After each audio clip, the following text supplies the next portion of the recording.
Cuisses, fesses, culottes de cheval, pourquoi est-ce que ces zones mettent toujours plus de temps à s'affiner que le reste du corps? Il faut déjà comprendre que pour nous, les femmes, notre corps est programmé pour stocker, en priorité dans les cuisses, les fessiers et les hanches. Et ça, c'est tout à fait normal et c'est lié aux hormones et à la génétique. Ces zones, ce sont ce qu'on appelle des zones de réserve que notre corps utilise en tout dernier lieu. Pourquoi? Parce qu'elles jouent un rôle protecteur et énergétique. Donc même si tu fais attention, même si tu fais des soins sculptants, ton bas du corps mettra toujours plus de temps à s'affiner. Mais comme on vit une époque où tout doit aller super vite, on veut des avant-après de dingue, eh bien c'est plus facile de dire que le soin n'a pas marché que de tenir compte du fonctionnement du corps, de la génétique et de l'hygiène de vie. Un autre facteur qui explique pourquoi le bas du corps met plus de temps à s'affiner, c'est le fait que les adipocytes, nos cellules graisseuses, possèdent deux types de récepteurs. Les récepteurs bêta qui aident à déstocker et les récepteurs alpha qui freinent le déstockage. Dans les cuisses, les fessiers, la culotte de cheval, il y a beaucoup plus de récepteurs alpha que de bêta, parfois jusqu'à 6 fois plus. Ce qui veut dire que cette zone est littéralement programmée pour stocker. Donc même si tu pratiques les meilleurs soins sculptants sur cette zone,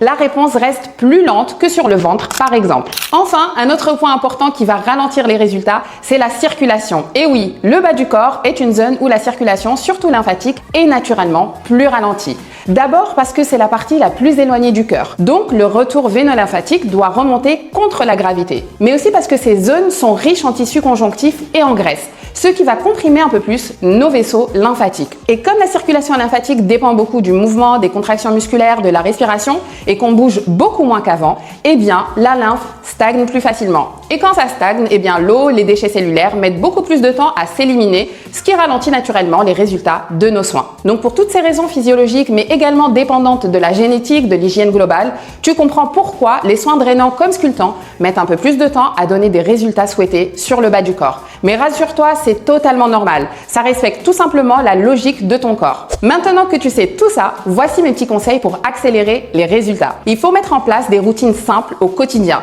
Boire suffisamment, bouger un peu chaque jour, activer ta lymphe, respirer correctement, être régulière dans tes soins drainants et sculptants. Parce que faire une séance, c'est bien, mais c'est la cure complète et sur mesure qui donnera de vrais résultats durables. Surtout, il ne faut jamais se comparer aux autres. On est toutes uniques et c'est ce qui fait notre charme d'ailleurs. Donc côté soins, évidemment, je vais vous recommander nos soins drainants et sculptants Drainosculpt, Madérosculpt et Madero Ice qui vont vous permettre de libérer, assouplir les tissus, activer la circulation et bien plus encore. Donc avec de la régularité, les résultats peuvent vraiment être bluffants.